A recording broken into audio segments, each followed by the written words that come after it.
Góðan daginn.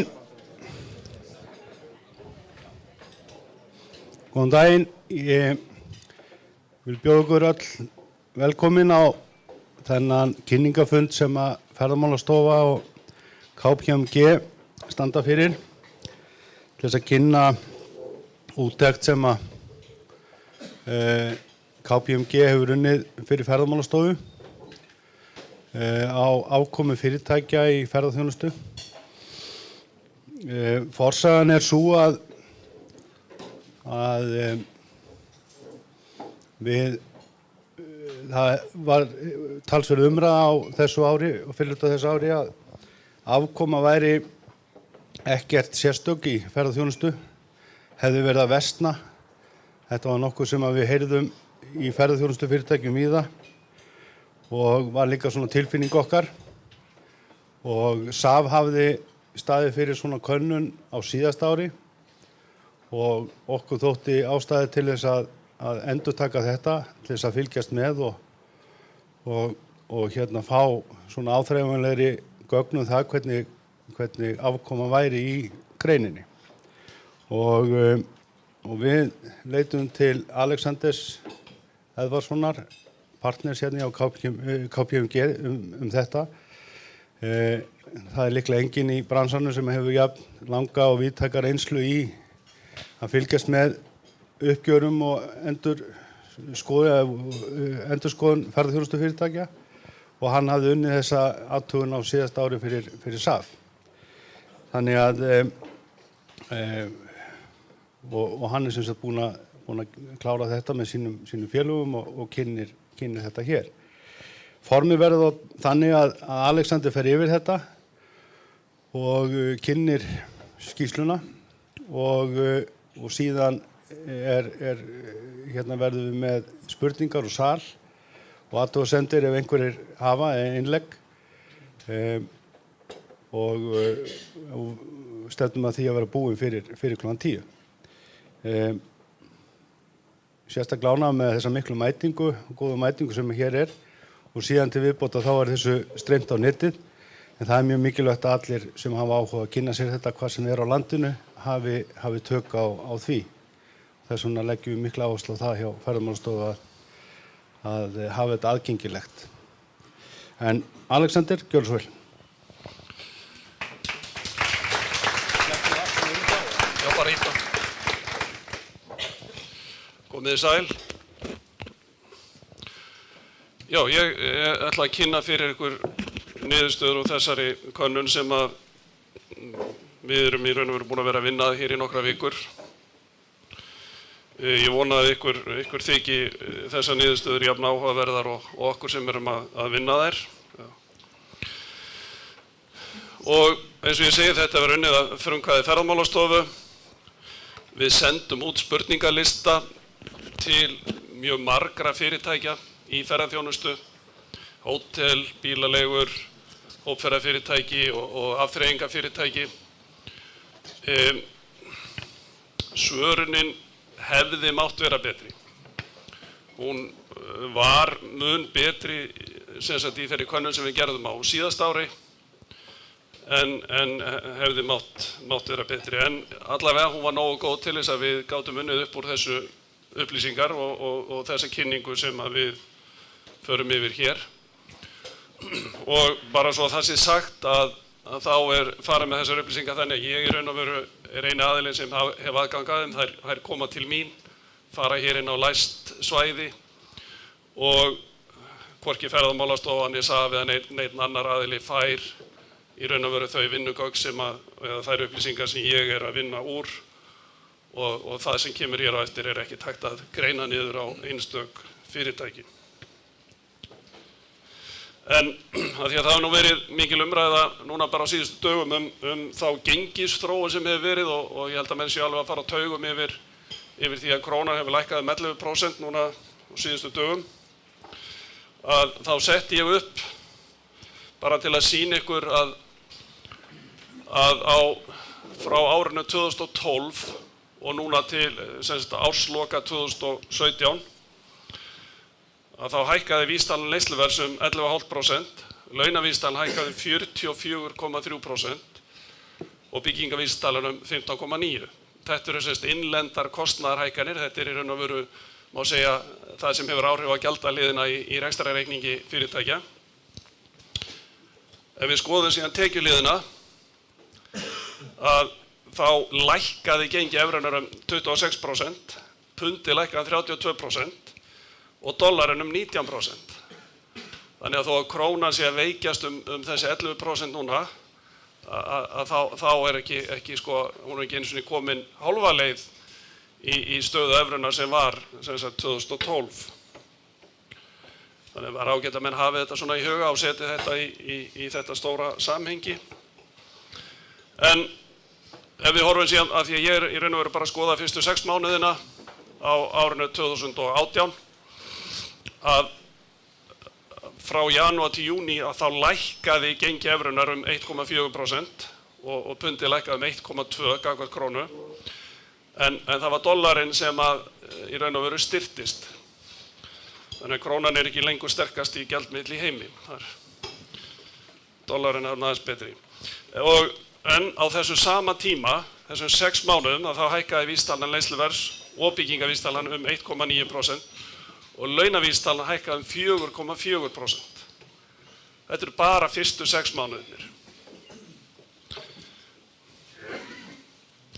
Þannig að ef maður setur þetta í svona svolítið samhengi, bara sett upp dæmi þar sem að fyrirtæki að selja erlendum aðilum einhverja þjónustu á Íslandi og þetta svona lítið hótel út á landi og ef það hefði selt þannig að verð á gistinótt var 100 evrur 2012, að þá í raun og veru spurning hvað hefði gerst í rekstrinum miðað við þessa þróun sem hefur verið bæði innlenda kostnaðinum og erlenda, að þá hefði félagið sem að þarna ræðir, það hefði þurft að hækka verðið í evrum 66% til að halda sömu framlegð í krónum. Það hefði þurft að hækka verðið 22% í íslenskum krónum til þess að halda sömu framlegð í krónum en að þrátt fyrir að verðið hafi verið hækkað 66% í evrum, að þá lækkar framlega hlutfallið sem sagt úr 20% hjá þessu félagi niður í 16%. Og ef að fyrirtækið hefði sem sagt, ég vil nú halda áfram þessu 20% framlega hlutfalli, að þá hefði verðhækkunin í evrum þurft að vera 74%. Þetta skilur ekki nokkur maður, held ég, allavega ekki í útlöndum, af hverju verðið hefur þurft að hækka svona mikið í evrum. En þetta svona bara svona smá stuttdæmi að því að menn eru það mikið að ræða þessi gengismála, mér finnst ágætt að stinga þessu með. Það má spurja, ekki það með sagt að ég geti svara spurningunum, en það alltaf að spurja. Eins og ég segi, þessi könnun henni skipt hann niður að við náttúrulega fer hérna yfir afkoma hótelana fyrst og ég fékk upplýsingar frá stærstu hótelkeðjum á landinu og þá voru líka nokkri smærri rekstraraðilar sem að veittu upplýsingar.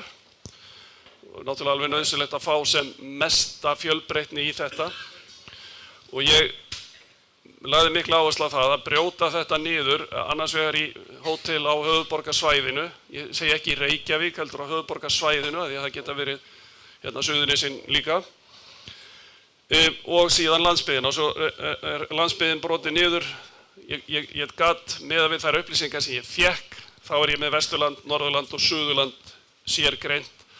Ég fékk ekki nógu mikil gögn til þess að brjóta þetta meira niður.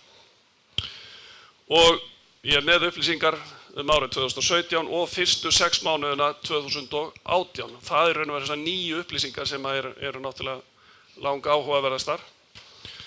Og bara svo að það sé sagt sem sagt að hvað könnunin, hún í raun og veru ég fékk upplýsingar frá hótelum sem voru þarna með 4.315 herbergi og með tekjur upp á 13,5 milljarða á þessum 6 mánuðum og mér sagt að ég kannaði það að ég held að hótelherbergi á landinu hafi verið þarna talið 9.520.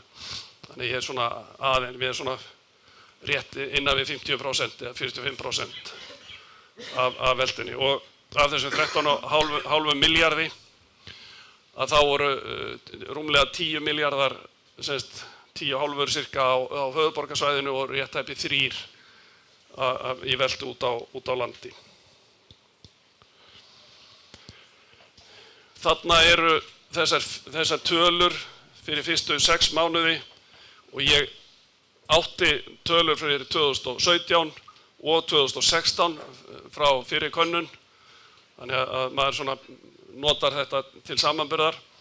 En bara svo að það sé sagt að það er ekki nákvæmlega sömu aðilar inni allstaðar. Ég fékk ekki 2018 svör frá öllum þeim sem að veittu upplýsingar 2017. En þetta samt, þess vegna er ég í raun og veru bara með prósentutölur, ekki veltutölur.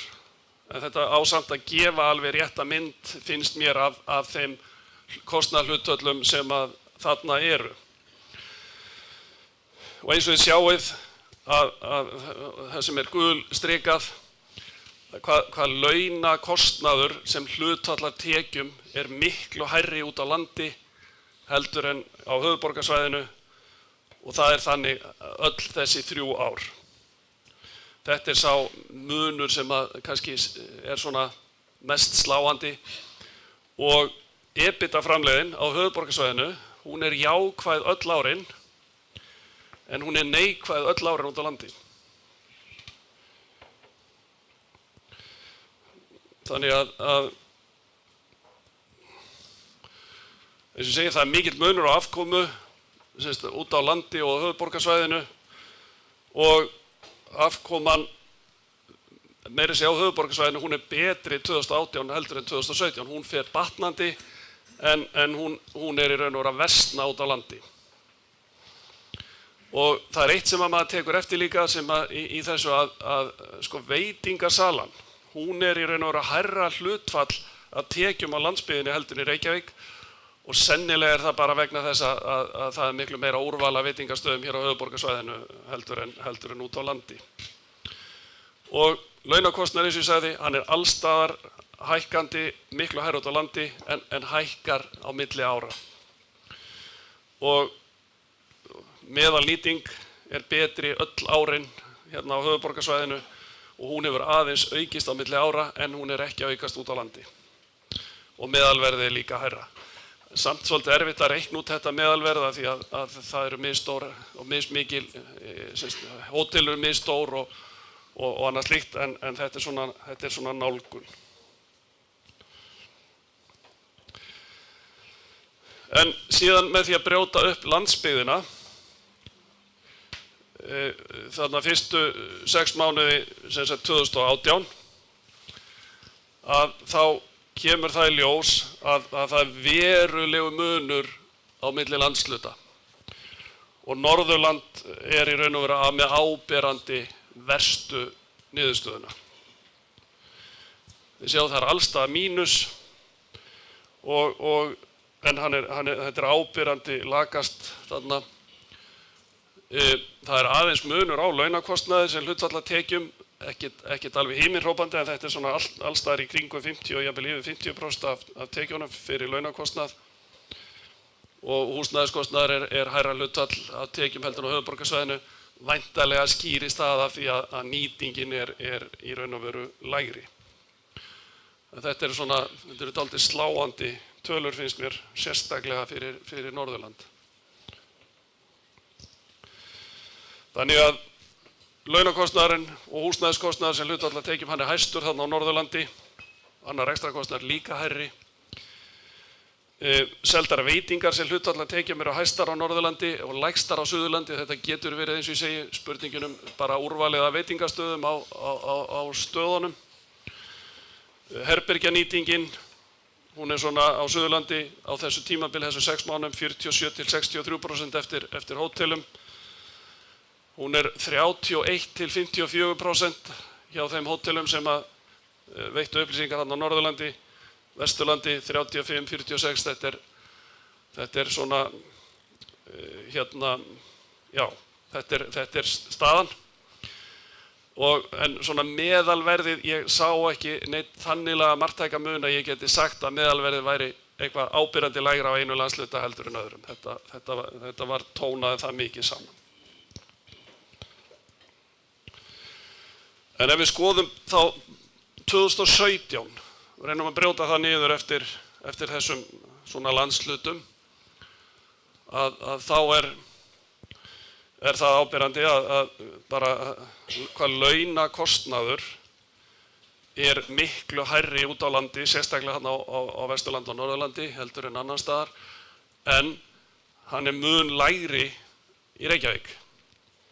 Samt er þetta náttúrulega stærsti kostnaðarliðurinn og afkoman í Reykjavík er í raun og veru mun betri heldur en út á landi og þið sjáið að EBITDA framleiðin á Norðurlandi er neikvæð, menn eru að borga með rekstrinum.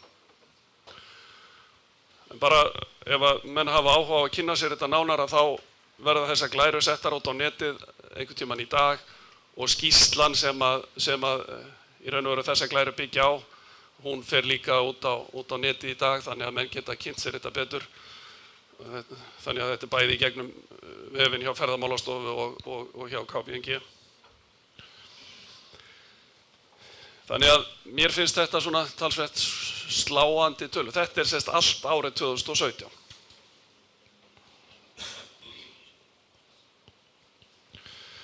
Þannig að eins og sjáum þetta er mikill munur, afkoman er best á höfuðborgarsvæðinu og lakar út á landi og mikill munur á EBITDA framlegð og launakostnaður er misár. Þetta er allt svona það sem að þetta svona skín allt í gegn.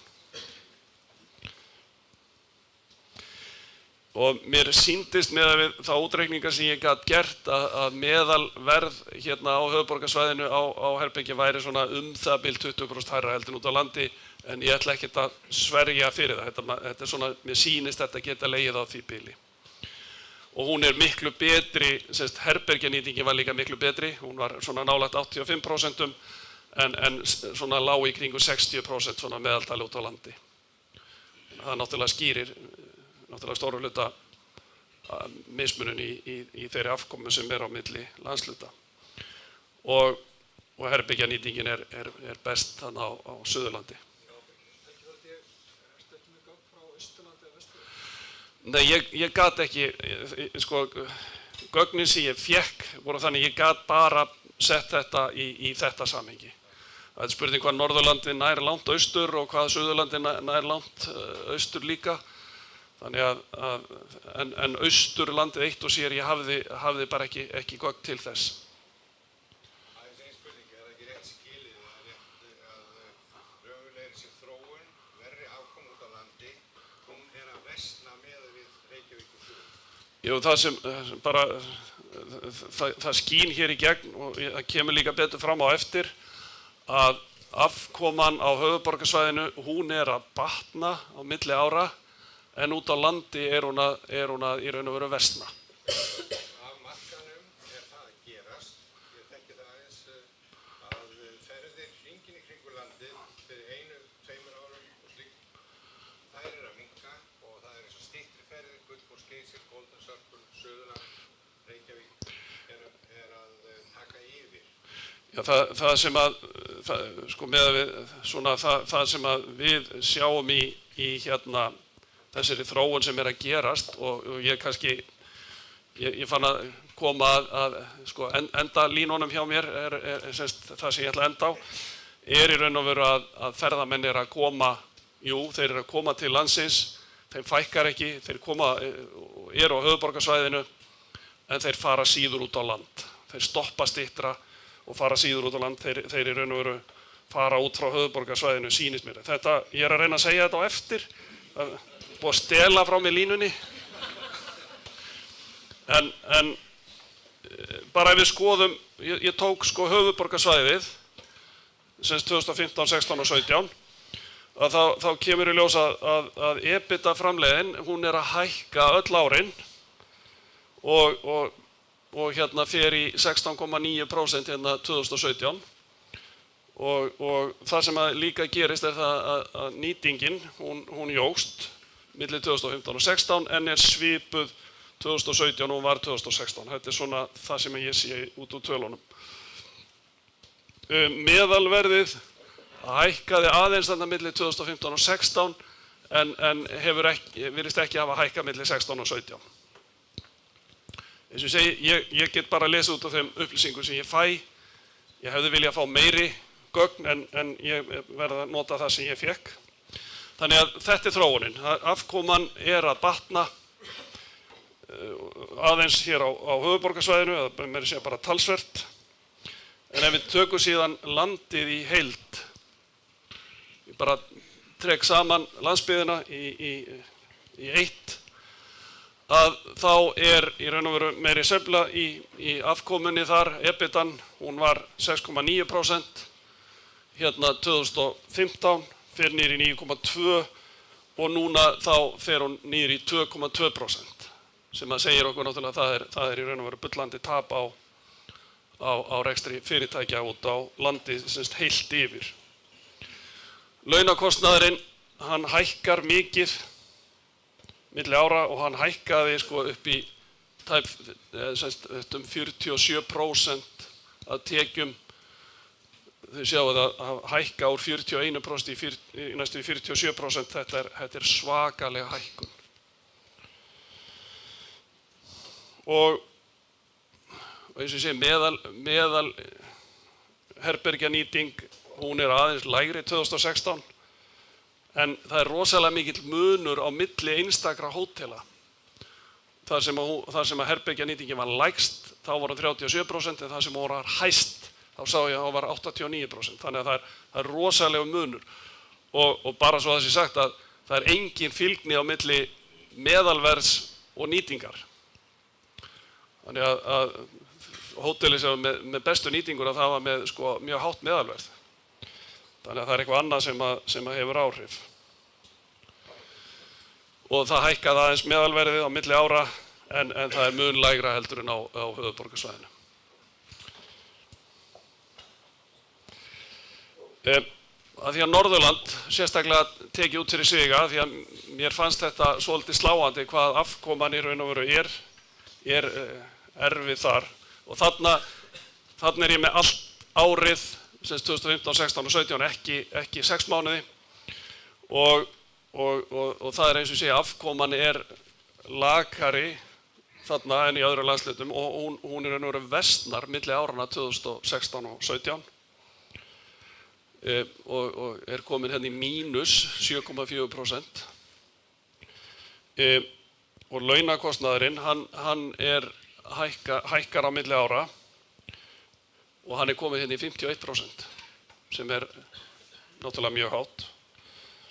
Og mér sýndist að meðalnýtingin, hún væri lítillega lægri en á Vesturlandi og umtalsvert lægri en á Suðurlandi. Og meðalverðið, það er líka nokkru lægra, en ekkert stórkostlega. Og eins og ég segi, höfuðborgarsvæðið sker sig úr, þar hafa menn náð að hækka verðið á gistingunni. Þannig að ég bað menn að veita mér síðan upplýsingar hvað er verið að greiða í umboðslaun og söluþóknanir. Þetta er svona verið svolítið í umræðinni, hvað fyrirtæki eru mikið, hvað þetta er í raun og veru orðin íþyngjandi liður. En meðan við þær upplýsingar og þau gögn sem að ég fékk að þá er þetta mjög mismunandi. Að þetta var frá því að vera bara 1% af tekjum og upp í það að vera 11% af tekjum, sem er náttúrulega mjög hátt. En manni fannst, fékk það svona tilfinningur að þetta væri ekki gert með samræmdum hætti. Einhverju væru náttúrulega bara færa þetta nettó, það er að segja umboðslaunin kom ekki fram, það er bara nettó tekjurnar settar inn og aðrir eru þá með þetta brúttó. Og eða þá að hótelin er að nýta sér þessa bókunarsíður eða þessa umboðsaðila í mismiklu mæli. Ég hef ekki svör við þessu, en mér fannst svolítið athyglisvert hvað var mikill munur þarna, hvað þetta var í raun og veru stórt svið, frá 1 upp í 11%. Jæja, nú er ég búinn að rústa hérna hótelmarkaðnum allavega út á landi. þá bara tökum við næstu atvinnugrein og stútum henni. En ég fékk engar 6 mánaða upplýsingar frá bílaleigum, en ég með ársreikninga 2017 fyrir 9 svona af stærstu bílaleigunum og þá skoðaði bæði 2016 og 17 og þær breytingar sem eru að verða eða urðu þarna milli ára. Bara svo að það sé komið fram hversu stórt þetta úrtak að þetta eru 20,3 milljarðar sem að tekjur þessara fyrirtækja voru á árinu 2017. Ef maður fer inn á Hagstofuna þá segir hún að velta samkvæmt virðisaukaskattsskýrslum hjá bílaleigum hafi verið 51 milljarður á árinu 2017. En inn í veltu í virðisaukaskattsskyldri starfsemi þá líka söluverð seldra bíla, þannig að það náttúrulega kemur ekkert inn í rekstrartekjurnar, þannig að ef ég bætti við söluhagnaði þessara fyrirtækja sem ég var með, hann var 9,2 milljarðar, þá fæ ég það út að ég sé með 58% af umsvifum í þessari atvinnugrein. Og þessi félög voru með eignir upp á rúma 36 milljarða, eiginfjárhlutfallið var bara 9%. Ég segi bara, það svona, þykir ekkert mjög hátt, en heildareignir á milli árana þær jukust 18,5%, þannig að það greinilega mikil fjárfesting í gangi þarna árinu 2017 hjá þessum fyrirtækjum. Þetta eru sem sagt þessar niðurstöður þar sem að búið að draga þetta saman og þarna sést að rekstrarkostnaður bílaleigu fyrirtækja, hann orðinn 89,2% af tekjum, fer þarna úr 85%. Og fjármagnskostnaður, hann að hækka ansi mikið og kominn hann í 10% af tekjum. Og hagnaðurinn, hann fer þá úr því að vera 6% rúmlega tekjum í það að vera bara 0,5% fyrir þessi félög. Og af þessu 9 félögum sem að voru þarna í þessari könnun, þá voru 4 þeirra rekin með tapi. Það eru 5 sem skila hagnaði, 4 eru með tapi og þetta náttúrulega meðaltöl. En árið 2016 þá voru 2 af þessu 9 fyrirtækjum sem voru rekin með tapi. Þannig að þetta sýnir alveg mjög, ég var að segja, ákveðna þróun. Ef maður síðan skoðar bara, tekjurnar í krónum, nú er ég ekki í prósentuhlutföllunum, heldur bara krónu tekjurnar, að þá jukust þær 7,8% á milli ára. En það eru góða fréttir, en slæmu fréttirnar er að kostnaðurinn jókst 13% á milli ára.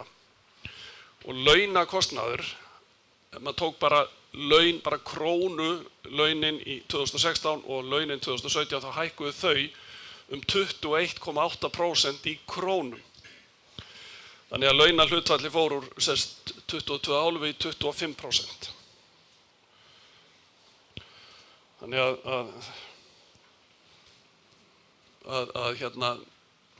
þetta sá kostnaðarliður sem hækkar mest þannig á milli ára. Og það var áberandi, fannst mér, að það var eitthvað gengistap sem var verið að færa þarna í ársreikningunum sem að skýrir þennan mikla fjármagnskostnað.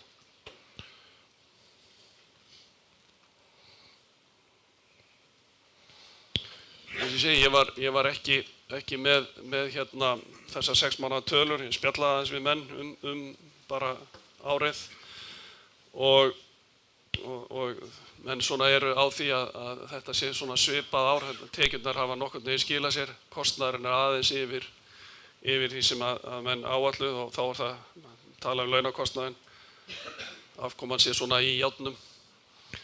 Og ég setti hér bara við hliðina töflu bara svona til upplýsinga fjölda bílaleigubíla í umferð eins og þeir eru skráðir í ágústmánuði á hverju ári hjá Hagstofunni. Og þá sést náttúrulega að það hefur verið mikill vöxtur á hverju ári þarna frá 2012, alltaf í kringum 20%, og jafnvel yfir það, en núna 2018 er þetta 5%. Þannig að menn eru búin að ná einhverju hámarki í þessu.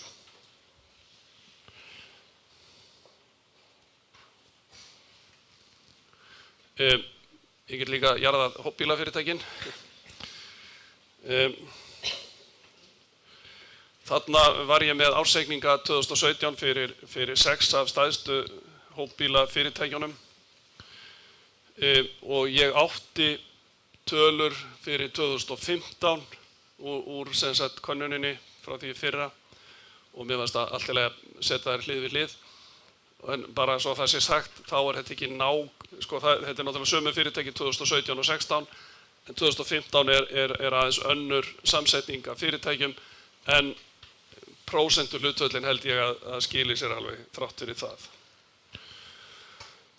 Og þessi fyrirtæki áttu eignir hann upp á 8 milljarða, þau voru með tekjur upp á 13,5 í 2017, áttu eignir upp á 8 milljarða, eiginfjárhlutfallið var 18,8% að meðaltali í árslok 2017 en það var 25% í árslok 2016. Þannig að það hefur aðeins farið niður.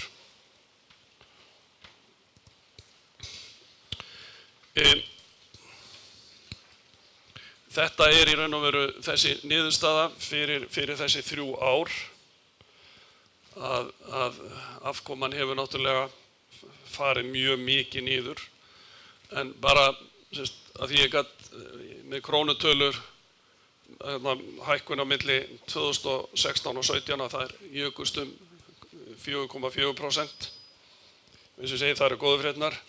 Slæmu fréttirnar þær er kostnaðurinn, hann hækkaði 5,7% og það var rekstrahagnaður upp á 0,3% af tekjum, en hann fór niður í tap upp á 1% af tekjum.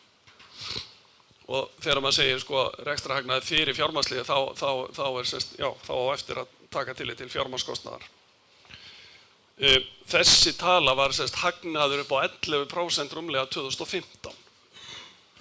Þannig að það hefur svakalega mikið breyst á þessum 3 árum. Og það er kannski nærtækast að skoða launaliðurinn. Hann var 36% 2015 en hann er komin í 44% af tekjum þannig 2017.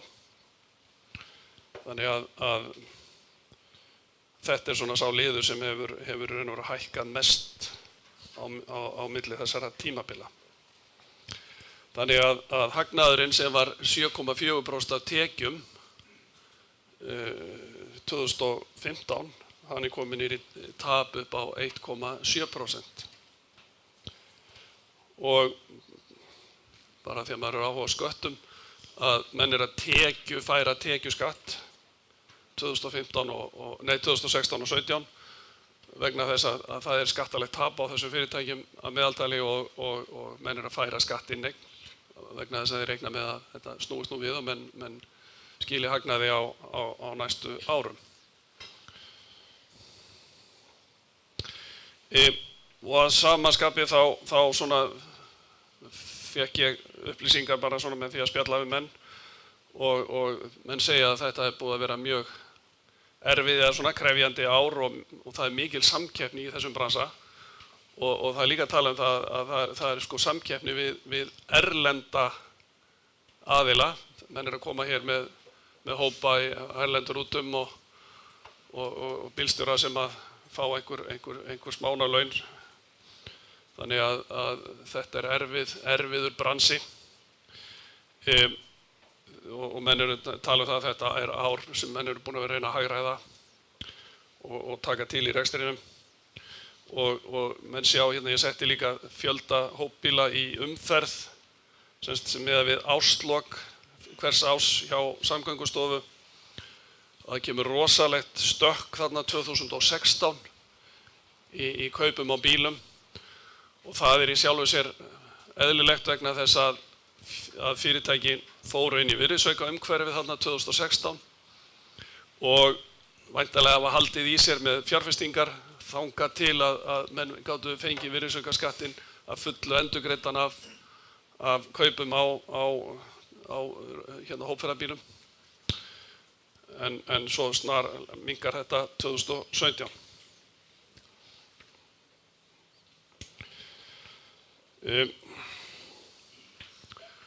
Þannig ef ég ætla síðan að reyna að draga þetta svona saman, hvað ég er búinn að vera að matreiða ykkur á, þá getið sett að rekstrarskilyrði í ferðaþjónustunni þau hafa versnað. Bara þessi gengisþróun, hvernig gengið hefur farið í öfuga átt við innlendar kostnaðarhækkanir. Og ef við tek bara frá ársbyrjun 2015 til júníloka 2018, þá hefur evran, hún hefur lækkað 12,8%.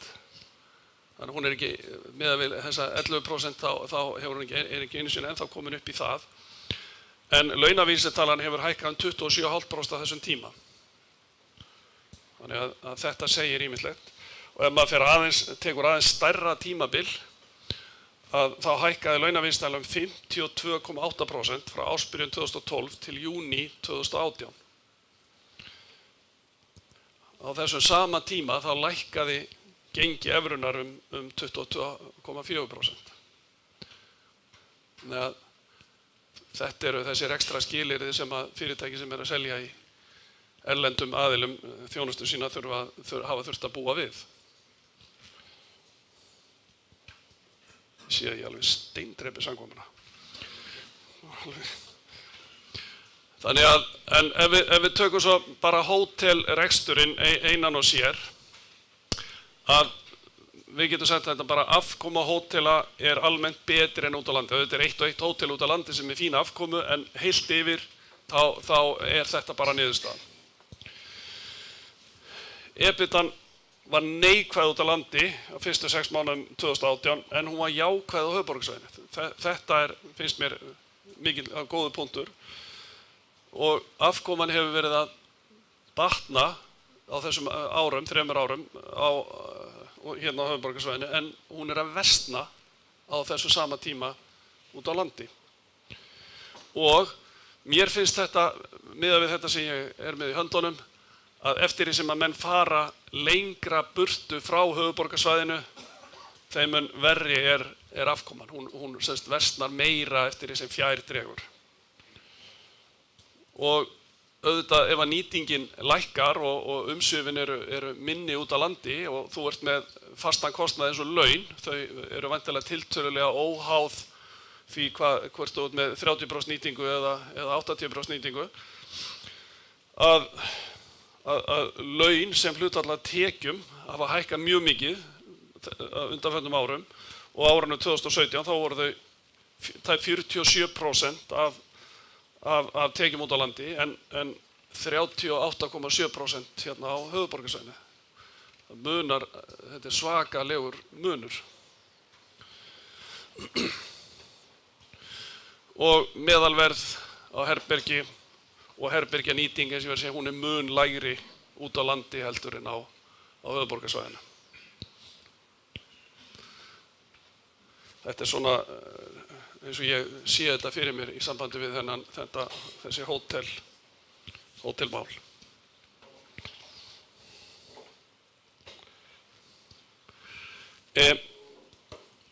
Afkoma hjá bílaleigum, hún versnaði mikið á milli ára, og það eru laun og fjármagnskostnaðar sem að hækka mest á milli ára hjá þessum aðilum. Og afkoma hópbíla fyrirtækja hefur farið lækkandi frá 2015, það á hverju ári, og maður sýnist að þetta svona tekjur hafi nánast staðið í stað, en kostnaðar hækka mikið, og þá sérstaklega launin. Og það má eiginlega segja að svona það hafi ekki tekist að koma þessum innlendu kostnaðarhækkunum út í söluverð þjónustunnar hjá fyrirtækjum í ferðaþjónustu. Og þetta sem ég var að sýna ykkur hérna í byrjun, að menn ætluðu að halda sömu framlegð í krónum eins og þeir höfðu 2012, og með að þær innlendu kostnaðarhækkanir sem hafa orðið, þá hafa menn þurft að hækka verðið svona 66 til 74% eftir í hvort menn að tala í krónum eða prósentum með afkomuna og auðvitað, þú veist, þessir aðilar út í heimi, þeir skilja þetta ekki. En ef ég svo sem hafði ekki meira fram að færa, en ef þið eru með spurningar þá endilega bara skjótið á mig eins og ég segi, ég lofa ekki að ég geti svarað þeim, en það er alveg sjálfsagt að spyrja.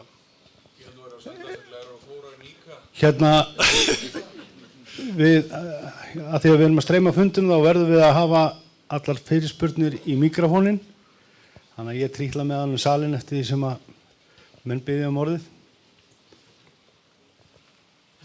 Þá geta fólk kynni sig. Sæl, Aðalheiður, ég var að spá í varðandi önnur afþreyingafyrirtæki og þá í rauninu nú tókstu bara 6 hópur fyrir fyrirtæki eða 9 eitthvað álga. Þannig að eitthvað í gögnum sem þú ert með varðandi það eða er það ekki? Nei, ég ákvað það að fyrst ég fékk engin gögn frá hópverðarfyrirtækjum, frá afþreyingafyrirtækjum að þá fór ég náttúrulega bara í fílu. Nei, en sko afþreyingin svo óbóðslega breið. Þú getur verið með hestaferðir eða einhverjar sem að tekur 2-3 klukkutíma eða afþreyingu sem tekur 1-2 daga. Þú getur verið í hvalaskoðun eða jöklaferð. Það má segja að sko, að því að ég fékk ekkert, að þá hafði ég svo sem kannski ekki fullmótaða skoðunar á því hvað ég ætlaði að gera. Og ég hefði ætlaði að láta það svolítið ráðast af þeim gögnum sem ég fengi. Þannig að nei, ég er ekki með neitt þessi fyrirtæki. Ef að menn eru tilbúin til að láta mig hafa gögn og geta sagt mér hvernig þeir myndu vilja raða þessu upp, þá er ég alveg tilbúin að vinna úr þeim.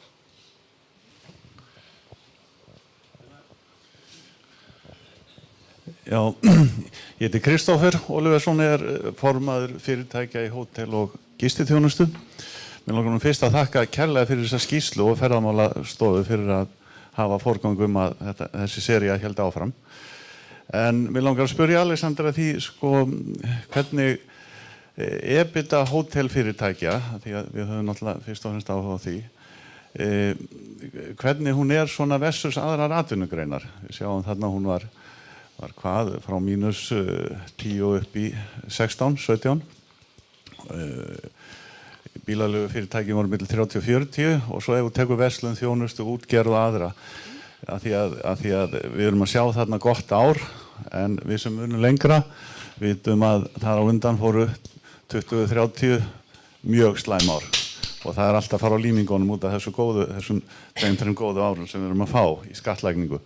Og það var 3-faldaður gistináttaskattur í fyrra, nú að færan til sveitafélaga sem þýðir að þetta verður Reykjavíkurskattur sem fyrir allir þangað og ekki það gott fyrir landsbyggðina. En hinn spurningin var, sko, er leiðrétt fyrir því að nú eru sum hótelfyrirtæki sem eru með fasteignir inn í rekstrartölunum og við vitum að EBITDA í fasteignafélagum er almennt milli 80-90% og geti haft áhrif á niðurstöðurnar. Það voru þessar 2 spurningar. Næsta spurning, nei.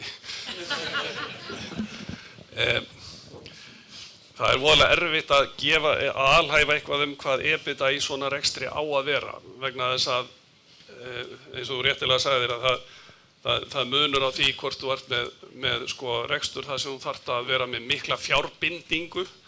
Eftir því sem út með meiri fjárbindingu þá þarftu náttúrulega að hafa hærri EBITDA framlegð. Þetta er eins og bílaleigurnar.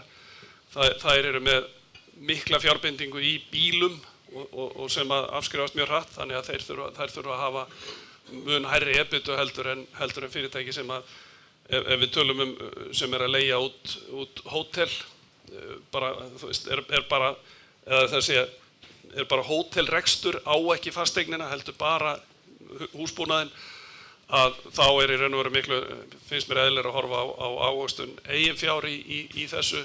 EBITan sem slík segir kannski ekki allt, en það er alveg ljóst að EBITDA sem er sko, mjög nálægt núllinu eða í raun og veru sko, komin þetta er allt frosið, að sko EBITDA sem er orðið einhver veginn segja undir 5% eða einhver svolítið, hún er náttúrulega bara orðin óásættanleg. En ég myndi horfa miklu frekar á ávöxtun eiginfjár í þessu sambandi.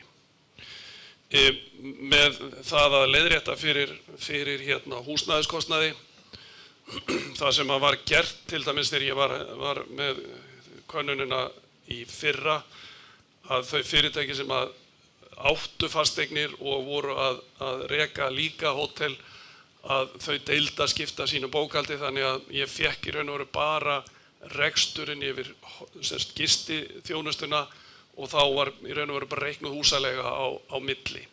Þannig að fasteigna hlutin var svona tekin út fyrir sviga og hann er ekki hafður með í þeim tölum sem að ég var að vinna með. Já.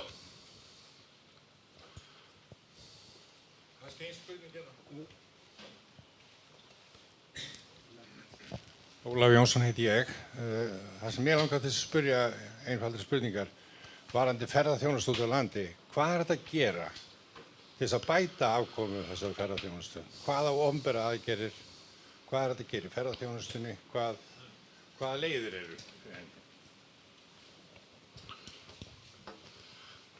Ætlist þið til að ég svara þessu?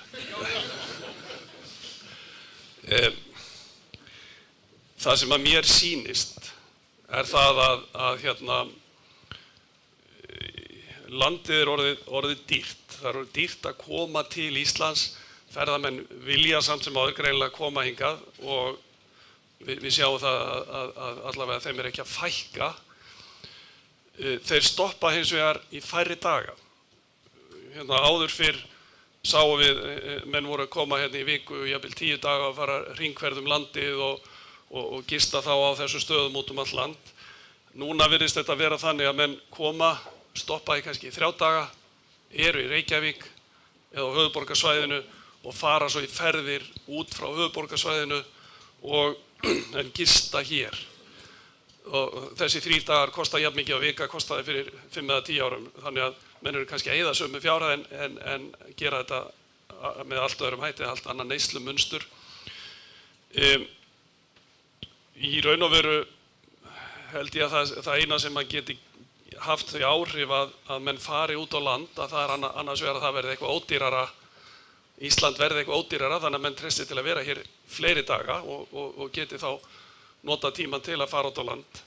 En ég hef enga patent lausn á þessu. Ég held ég viti af hverju þetta gerist, en ég hef ekki neina sérstaka lausn á því hvernig ná að laga það.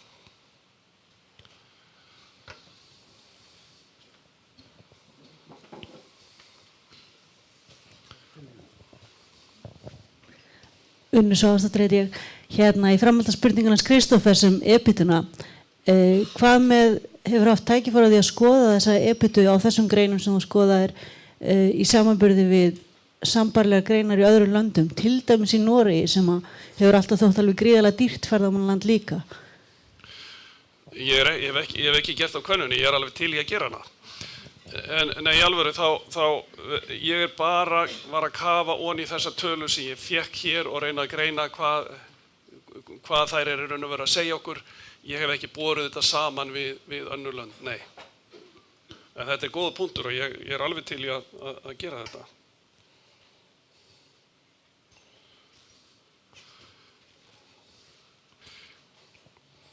Enga fleiri spurningar?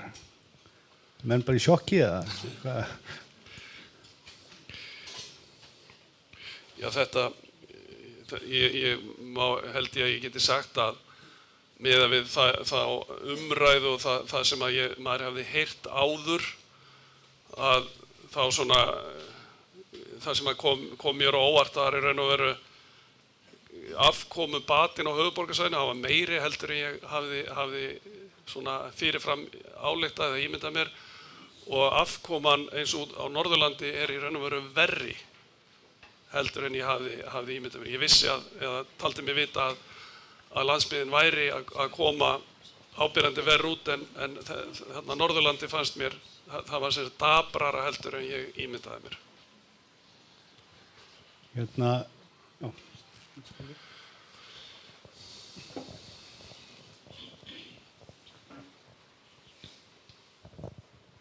Björn heiti ég hjá fasteignafélaginu Reitum. Mér langaði aðeins að spyrja þig hvaða sem skýrir en afkomubata á höfuðborgarsvæðinu. Nú eru meðalverðin svipuð, jafnvel að gefa aðeins eftir. Nýtingin svipuð líka, launakostnaður hækkað eitthvað. Þetta Suðurnesin sem skýra þetta eða hvað þetta sem kemur hann inn? Nei, sko nýtingin hefur aðeins verið, hún hefur aðeins batnað eitthvað örlítið og meðalverðin hafa aðeins hækkað, ekki mikið, en það virðist nægja til þess að gera þetta í raun og veru aðspyrna. Það spurningu þetta Kristófer ætti ekki að svara þessu. Nei, Samkvæmt tölum frá Benchmark Alliance að þá hafa meðalverðin aðeins vel að gefa eftir, allavega í Reykjavík sko. Já, núna á síðustu vikum. Já, sem sagt bara samkvæmt þeirra nýjustu tölum sem er líklega fyrsti ársfjórðungur 2018, held ég. Já, mér sýndist að verðin sem sagt 2017 og 2016 hafa verið sambærileg sko og 2018 þetta svona alltaf svipuðu nótum en í sjálfu sér það sem að skýrir kannski þessi afkomubati á fyrstu 6 mánuðum eða það að segja að 2016 var EBITDA 7,8%, 2017 var hann 6,8% en 2018 var hann 10%, þannig að það dálítið mikið stökk og það í raun og veru að það sem gerist á milli ára að húsnæðiskostnaður hefur aðeins lækkað sem prósent af tekjum en afskriftir hækkað. Þannig að það spurning hvort að þarna komi inn að fyrirtæki hafi eignast húsnæði eða komið inn í tölurnar fyrirtæki sem á húsnæði en ekki að leigja. Það eiginlega svona það sem að manni dettur í huga geti skýrt EBITDA bætinguna.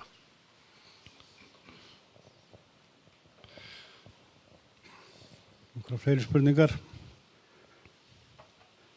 Nú hérna launakostnaðurinn, ef ég man þessar tölur rétt að glæra honum að hækka hraðar út á landi heldur en höfuðborgarsvæðinu. Eitthvað sem að getur skýrt það úr þessari yfirferð?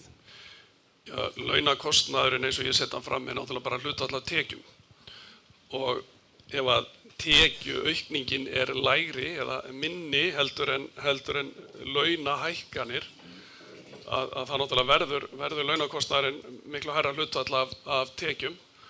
Ég held að þetta skýrist bara mikið af því að nýtingin miklu lakari út á landi. Þú þarft að vera með ákveðin fastan kostnað bundin í starfsfólki, alveg óháð því hver nýtingin á herbergjunum og þar með að því að nýtingin lægri út á landi að þá verður launakostnaðurinn hærri. Það ekki það að menn sé að fá greitt hærri mánaðarlaun út á landi, alls ekki.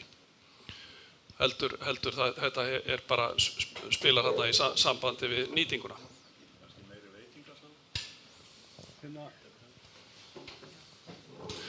Já, veitingasalan náttúrulega hærra hlutfall af tekjum út á landi heldur en á höfuðborgarsvæðinu. Það getur líka skýrt ákveðin hluta af þessu misvægi í launum. Ég ætla einmitt að spyrja það. Að það greinilega fylgni milli launakostnaðar og veitingasölu. Rétt. Og það líka sérstaklega á höfuðborgarsvæðinu og svo líka þú berð saman landsbyggðina og höfuðborgarsvæði. Já, það alveg áberandi að eins og segir það, það að segja veitingasala hótela út á landi miklu meira hlutfall af tekjum heldur en á höfuðborgarsvæðinu og auðvitað þarf starfsfólki að þjónusta í veitingasölu þannig að það skýrir einhvern hluta af þessum mun. Það alveg ljóst. En það dálítið mikill að vera með 46% eða 47% af tekjum í launakostnaði eða 38%. Það náttúrulega dálítið mikill munur. Eitthvað fleira, þarna er einn.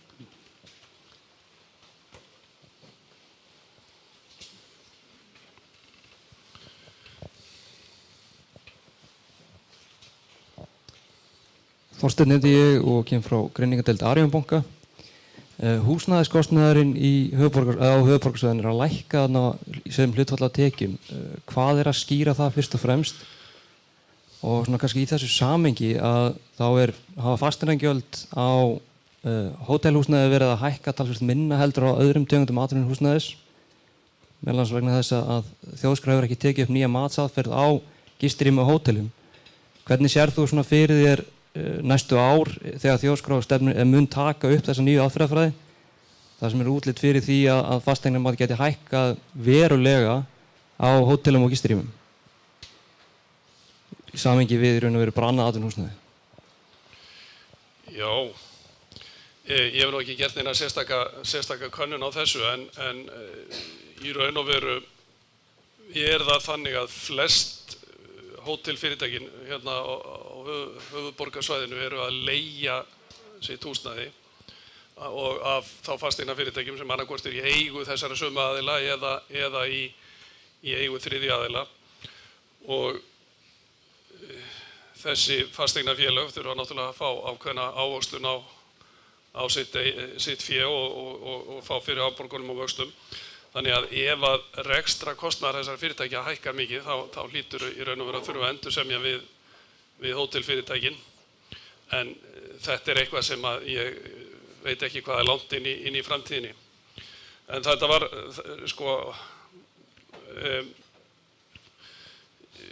húsnæðiskostnaður sem hlutfall af tekjum hefur legið svona nálægt 25% undanfarin ár. Hann dettur niður í rúm 20% á fyrstu 6 mánuðum 2018. Í einhverjum tilvikum veit ég að fyrirtæki eru með samninga þar sem þau borga hærri leigu yfir sumarmánuðina en lægri leigu yfir vetrarmánuðina. Gæti skýrt eitthvað af þessu? Ég hef ekki kafað það djúpt ofan í tölurnar að ég geti svarað því.